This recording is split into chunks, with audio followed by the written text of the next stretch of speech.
If you or someone you love is on an antipsychotic medication, there are two rare life-threatening side effects that are often confused with each other.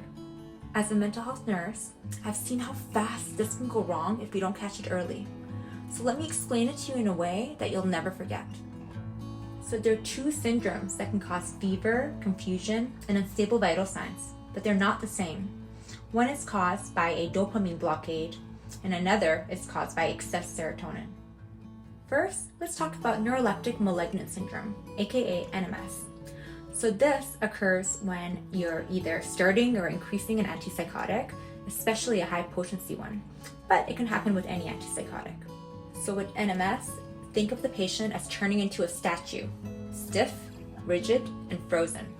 Key signs to look for with this condition include severe muscle rigidity, very high fever, altered mental status, so if you have confusion or delirium symptoms, and autonomic instability, so you might have an increase in blood pressure and fast heart rate and sweating. And here's the key: NMS develops slowly over days, not hours. If a patient on antipsychotics becomes progressively more rigid, hot, and confused, think NMS.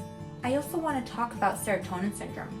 This is when there's too much serotonin and is usually caused by antidepressants, dose increases, or a medication combination. So this is not rigidity from dopamine loss.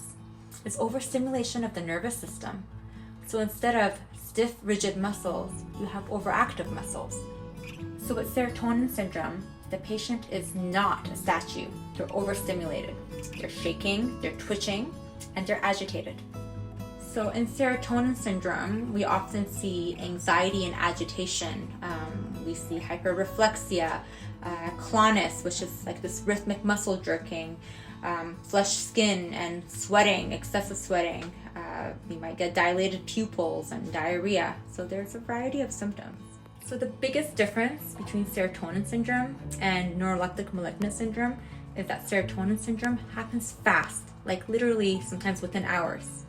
So if someone recently changed or combined antidepressants and becomes twitchy, febrile, and agitated, think serotonin syndrome. So if you're on these meds and you experience any muscle changes, fever, or confusion, seek help immediately.